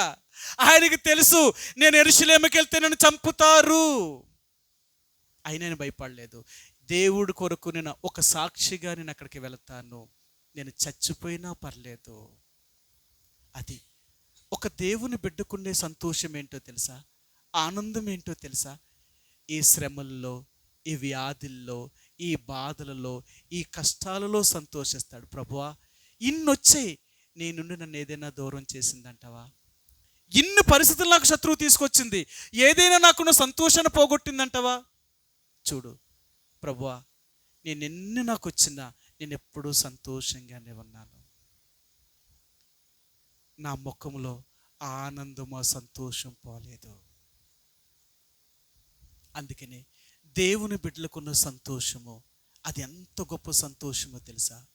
అందుకనే దైవజనుడు భక్సింగ్ గారు యేసు ప్రభువారిలోనికి వచ్చిన మొదటిసారి ఆయన మారు మనసు పొందిన ఆ రోజు రాత్రే దేవుడు ఆయనకి ఇచ్చిన సంతోషము ఇంకా అవధులు లేదట. అందుకనే పుట్టిన నాటి నుంచి ఆయన ఎంతవరకు పెరిగిన ఆ సిక్కు మతంలో అతనికి ఏదీ సంతోషం ఇవ్వలేదు. అందుకనే ఆయన తలను కటింగ్ చేయించుకున్నాడు, అతడు వస్త్రాల ధారణ మార్చేసుకున్నాడు, అతడు త్రాగడం మానేశాడు, సిగరెట్లు కాల్చడం మానేశాడు, చెడులవట్లన్నిటి నుంచి దూరం అయిపోయాడు. ఎందుకో తెలుసా? ఇవేవి నాకు సంతోషం ఇవ్వలేదు. ఒకప్పుడు ఇన్ని చేశాను నేను, ఏదైనా నాకు సంతోషం ఇచ్చిందంటే ఏది నాకు సంతోషం ఇవ్వలేదు. ఇంత సంతోషం యేసు ప్రభువులోనే నాకు దొరికింది కాబట్టి ఆ సంతోషం నాలోకి వచ్చింది కాబట్టి ఇక లోకంతో నాకు పని లేదు. అందుకని యేసు ప్రభువారిని నమ్ముకున్న తర్వాత లోకాన్ని మనం ఎందుకు వదిలేస్తాం తెలుసా? సినిమాలకు కానీ, సరదాలకు కానీ, తీరదాలకు కానీ, లోకంలో ఉన్న చెడలవాట్లకు కానీ, వీటిలన్నిటిని మనం ఎందుకు చేయం తెలుసా? అంతకంటే ఎక్కువ సంతోషం ఎక్కడుంది? మన దేవుడి దగ్గర ఉంది. అందుకనే మనం ఎక్కడికో వెళ్ళి సంతోషం పొందాం, ఎక్కడికో వెళ్ళడానికి ప్రయత్నం చేయం. మన సంతోషం అంతా మన దేవుడే, మన ఆనందం అంతా మన దేవుడే. అందుకనే మనం దేవుడితోనే సంతోషిస్తాం, దేవుడిలోనే ఆనందిస్తాం. బైబిల్లో ఒక మాట అంటాడు, మీరు యెహోవా యందు ఆనందించడం వల్ల మీకు బలము కలుగుతుంది. నువ్వు దేవుని యందు ఆనందించు, లోకంలో ఉన్న వాటిని బట్టి నువ్వు ఆనందించడం. ఈరోజు లోకంలో ఉన్న వాటిని బట్టి సంతోషించాలని ఎన్ని రకాలుగా మనుషుడు ప్రయత్నం చేస్తున్నాడు, ఎన్ని విహారయాత్రలకు వెళ్తున్నాడు, ఎన్ని చూడవలసిన వాటన్నిటి చూడడానికి వెళ్తున్నాడు. మానవుడు సంతోషంగా ఉండడానికి తాగడము, తినడము, ఆడడము, ఎన్ని రకాలైన వాటిని చేస్తున్నాడు. అయినా వాడికి సంతోషం ఉందంటే ఆ క్షణానికి మాత్రమే, చూసినంత వరకు మాత్రమే, తినినంత మాత్రమే, వెళ్ళినంత మాత్రమే తప్ప ఆ మానవుడి యొక్క జీవితంలో సంతోషం లేదండి. కానీ యేసుప్రభువు ఇచ్చే సంతోషం అలాంటిది కాదు. ఆయన ఇచ్చే సంతోషము ఎప్పటికీ నిలిచి ఉండే సంతోషము. ఈ సంతోషాన్ని ఈ లోకంలో ఉన్నది ఏదీ తీయలేదు.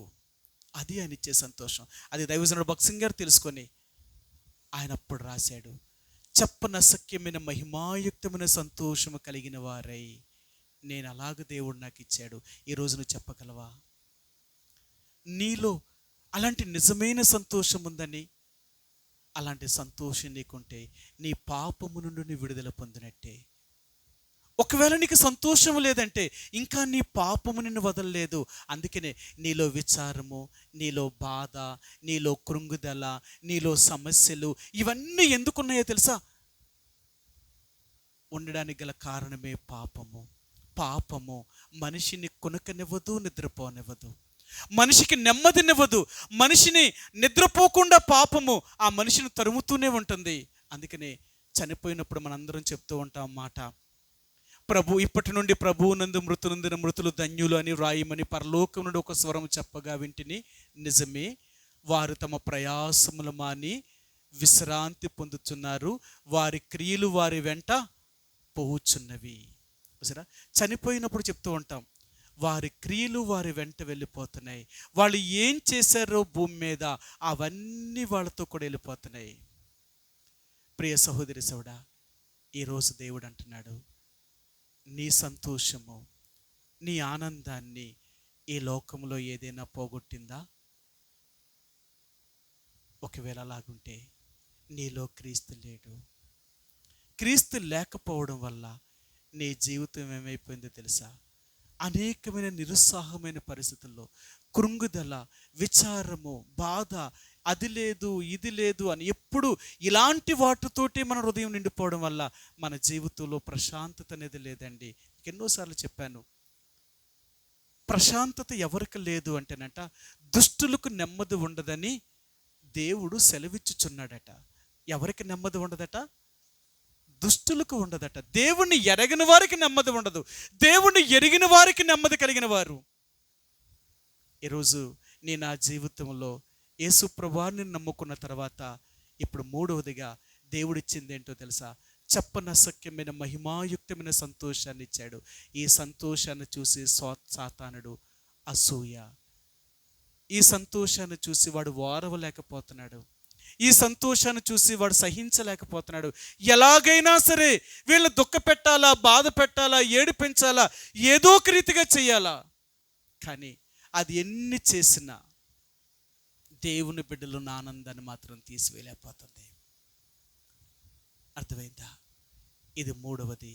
నాలుగవదిగా దేవుడు అంటున్నాడు, ఎప్పుడైతే నువ్వు పాపం చేయడం వల్ల నీ అధికారాన్ని పోగొట్టుకున్నావు, అంటే అది జంతువులతో కానీ, అది పక్షులతో కానీ, అది భూమి మీద ఉన్న ప్రతి పురుగుతో కానీ ఒక నిబంధన దేవుడు చేశాడు.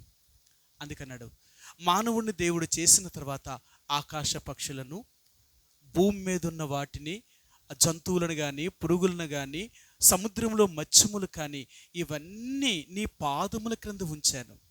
ఇవన్నీ నీ మాట వినాలా. అందుకనే ఆదాము ఏదేను తోటలో ఉన్నంత కాలము సృష్టి అంతా కూడా ఆయనకు లోబడింది. దేవునికి ఎలాగైతే విధేయత చూపించిందో అలాగే విధేయత చూపించింది. ఈరోజు యేసు ప్రభువుని నమ్ముకున్న తర్వాత దేవుడు మరలా నీకు ఏమి ఇచ్చాడో తెలుసా? ఏ అధికారాన్ని అయితే పోగొట్టుకున్నావో ఆ అధికారాన్ని మరలా తిరిగి నీకు ఇచ్చాడు. నువ్వేది చెప్తే అది జరుగుతుంది. అర్థమైందా? దేవుని బిడ్డలు ఏది చెప్పినా అది జరుగుతుంది. కారణం ఏంటో తెలుసా? అపాయము అనేది నీ యొద్దకు రానివ్వడు దేవుడు. అందుకంటాడు, నీ కుడి ప్రక్క 1000 మంది పడినను, నీ ఎడమ ప్రక్క 10,000 మంది కూలినను అపాయము నీ యొద్దకు రాదు. ఎందుకో తెలుసా? నువ్వు దేవుని బిడ్డవి. నువ్వు దేవుని బిడ్డవి. దేవుడు నిన్నెప్పుడు కూడా విడిచిపెట్టిన వాడు. ఏదో ఒక అనాథగా కానీ, ఏదో ఒక ఎవరు లేని వారిగా దేవుడు నిన్ను వదలడు. అందుకనే యేసుప్రభువారు ఈ మాట చెప్పాడు తన శిష్యులతో. మీకు చూపిస్తాను, యోహాను సువార్త 14వ అధ్యాయము.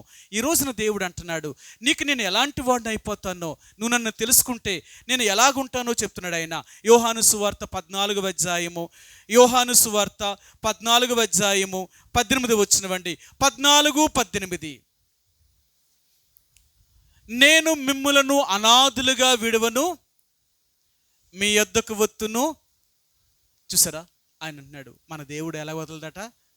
మనల్ని ఎప్పుడూ అనాథులుగా వదిలిపెట్టిన దేవుడు ఆయన. అది నిన్నెవ్వరు వదిలేసినా, ఎవ్వరు నీతో లేకపోయినా నీ దేవుడు నిన్ను అనాదిగా వదిలిపెట్టడు. ఎందుకో తెలుసా? ఆయన మరలా తిరిగి నీ అధికారం నీకు ఇస్తాడు. నువ్వేది చెప్తే అది జరుగుతుంది. నీకు ఏది కావాలంటే అది ఇవ్వగలిగిన వాడు. మీకు ఓ మాట చెప్తాను. రాజులు రాసిన మొదటి గ్రంథము 17వ అధ్యాయంలో ఏలియా ఆహాబు నొద్దకు వెళ్ళి ఇలాగ చెప్పాడు, ఆహాబు, నా మాట ప్రకారముగాక 3.5 సంవత్సరం భూమి మీద వర్షమైనను మంచైనను కురవద్దు అని చెప్పాడు. ఎవరు చెప్తే? దేవుడు చెప్పాడా? నా మాట ప్రకారము అంటాడు ఏలియా. నేనేం చెప్తానో జరుగుతుంది అంతే. నేను ఎవరినో తెలుసా? నేను ఆయన బిడ్డని. నేను ఆయన బిడ్డని. ఏ రోజునైతే నువ్వు యేసు ప్రభువుని నమ్ముతావో ఆ రోజు నుంచి నువ్వు దేవుడు కుమారుడిగా కుమార్తెగా చేయబడ్డావు. కాబట్టి నీకు ఎలాంటి అధికారం ఇస్తాడో తెలుసా? నువ్వేం చెప్తే జరుగుతుంది. నువ్వు చూడు, ఎన్నోసార్లు అంటాం, ప్రభా నాకు అలా జరగకూడదు, ఇలాగే జరగాల అన్నావు అనుకో, నువ్వు అన్నట్టే జరుగుతుంది. కొన్నిసార్లు మనం ఎక్కడికైనా వెళ్తున్నాం అనుకో, ప్రభా నేను వెళ్తున్నాను, నన్ను కాపాడు, నేను వెళ్ళే పని సక్రంగా చేసే తండ్రి అన్ను అనుకో, నీ పని జరిగిపోయింది అనుకో, అమ్మ దేవుడు చేసాడు రా, నా ప్రార్థన ఎన్నాడు రా దేవుడు. ఎందుకో తెలుసా? నువ్వు ఏది మొరపెడితే అది నీకు ఇస్తాడు దేవుడు. అది నీ దేవుడు. నీ అధికారాన్ని మరలా నీకు తిరిగి ఇచ్చేసాడు దేవుడు. ఈ లోకంలో ఉన్నది ఏది మిమ్మల్ని ఏమీ చేయలేదు. మీకు తెలుసు కదా, లూకాసు వార్త 10వ అధ్యాయంలో ఆయన అంటాడు, ఆయన 20వ వచనంలో, ఏదియు మీకు ఎంత మాత్రమును హాని చేయదు, ఈ భూమి మీద ఉన్నట్టు అన్నిటి మీద మీకు అధికారం మరలా ఇచ్చేసాను. నువ్వు ఏదైనా సరే, నువ్వు ఎక్కడున్నా సరే, నీకేది హాని చేయలేదు. నీకు ఏదైనా హాని చెయ్యాలి అంటే నీ దేవుడి దగ్గర నుంచి ముందు సెలవు తెచ్చుకోవాలా. అది సముద్రమైనా, అది భూమి అయినా, అది జంతువైనా, అది పురుగైనా, మరి ఇంకేదైనా నిన్ను ముట్టాలి అంటే దేవుడు అనుమతి ఇవ్వాలా. ఆయన అనుమతి లేకుండా ఏది నీకు హాని చేయలేదు. అలాంటి శక్తి ఎందుకో తెలుసా? నువ్వు దేవుడిని నమ్మిన తర్వాత దేవుడి బిడ్డలకున్న అధికారం అలాంటిది. అందుకనే దేవుని బిడ్డలను చూడగానే ఈ లోకంలో ఉన్నది ఏదైనా భయపడిపోతుంది.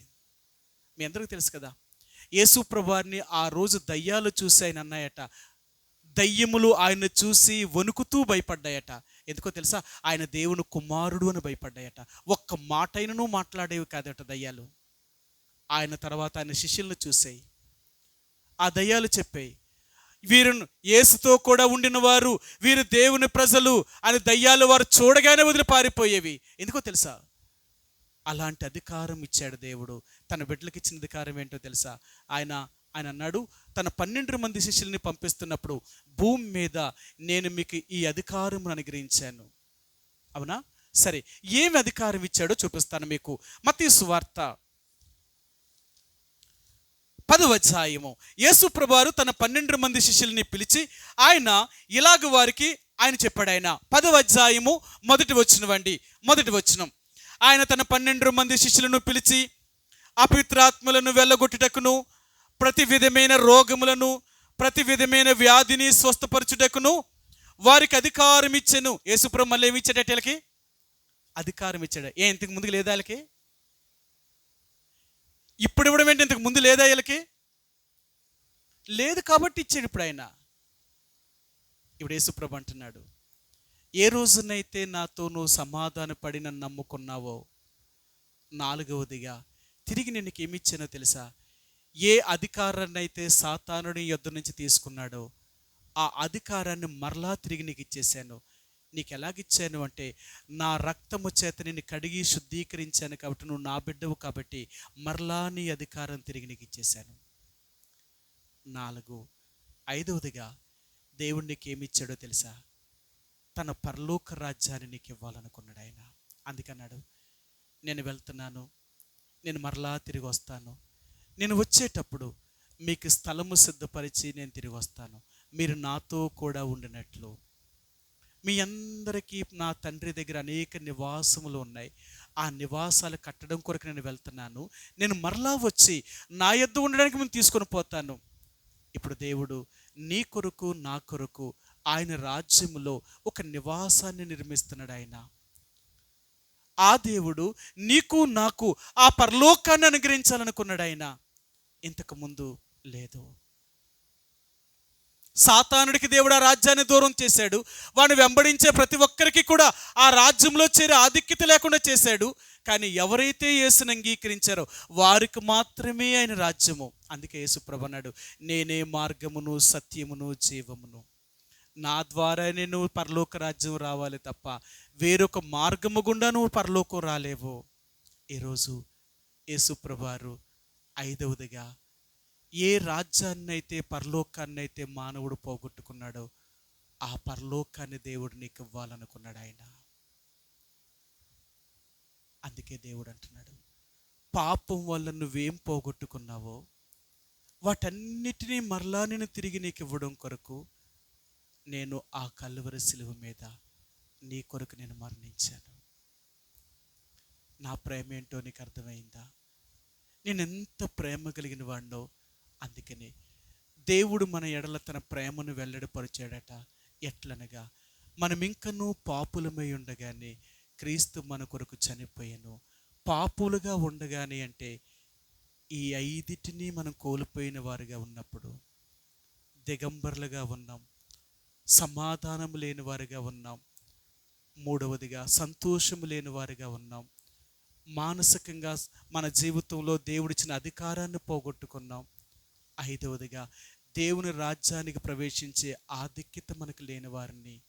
పాపము అనేది మానవుణ్ణి ఈ ఐదింటి నుంచి దూరం చేసింది.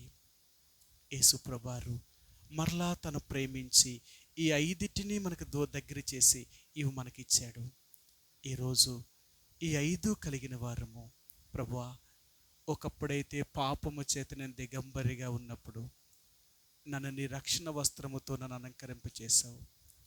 రెండవదిగా నీతో సమాధానము లేని పరిస్థితుల్లో జీవిస్తున్నప్పుడు నా జీవితానికి సమాధానం కలిగించావు. నాకు సమాధానం కలిగించడం కొరకే నీకు ఒకగానే ఒక కుమారుడిని యేసు ప్రభువారిని నా కొరకు భూమి మీద పంపించి అతని సిలువ రక్తము చేత సమాధానపరిచావు నీతో నన్ను. అందుకే నీకు వందనాలు. మూడవదిగా ప్రభువా, నా జీవితంలో ఎప్పుడు విచారము, చింత, బాధ, సమస్యలతో అనేకమైన వేదనకరమైన పరిస్థితుల్లో నేనున్న నా జీవితానికి నాకు నువ్వు చెప్పనసక్యమే మహిమాయుక్తమైన సంతోషాన్ని నాకు అనుగ్రహించి ఏమున్నా ఏమి లేకపోయినా నువ్వున్నావనే ధైర్యాన్ని నాకు ఇస్తూ నాకెంత సంతోషాన్ని నాకు ఇచ్చావు. ఐదవదిగా ఏ రాజ్యాన్ని అయితే నేను పోగొట్టుకున్నానో ఆ రాజ్యాన్ని మరలా తిరిగి నాకు అనుగ్రహించావు. ఇది నీ ప్రేమ. నేను ఏమైతే పోగొట్టుకున్నానో అది నాకు తిరిగి ఇచ్చావు. ఇందులో నీ ప్రేమ ఎంత గొప్పదో నాకు చూపించావు.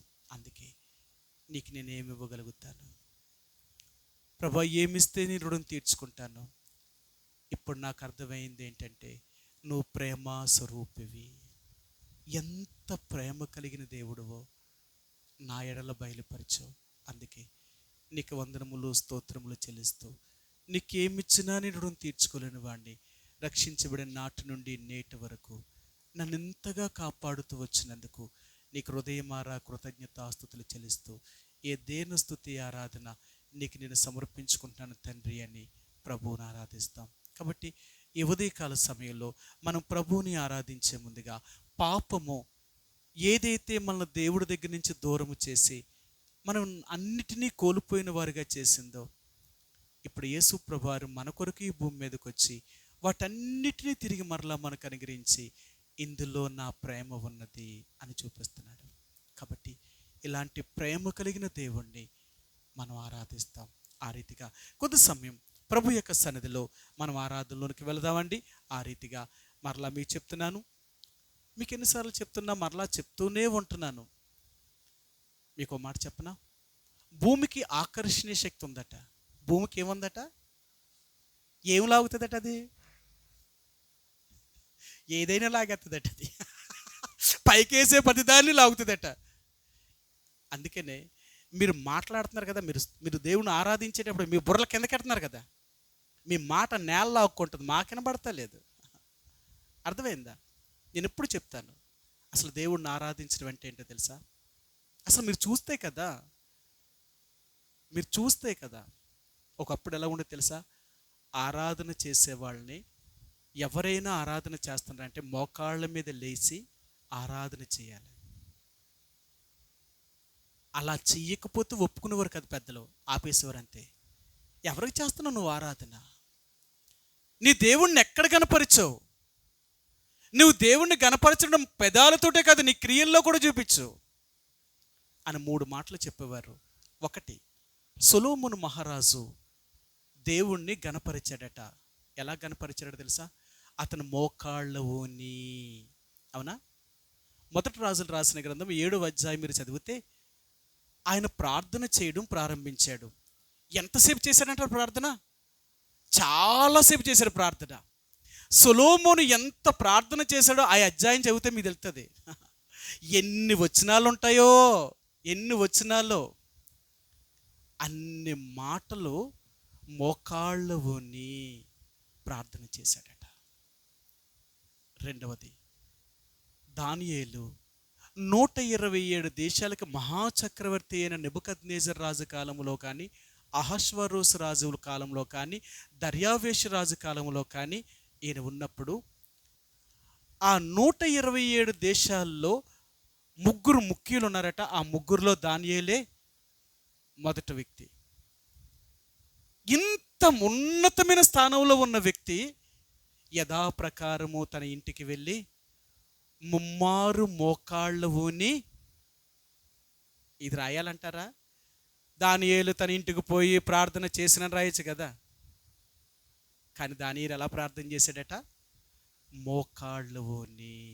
అంటే తన్ను దేవుడి దగ్గర తను సరెండర్ చేసుకున్నాడు అనమాట. నేనే పాటి వాడను. అర్థమైందా?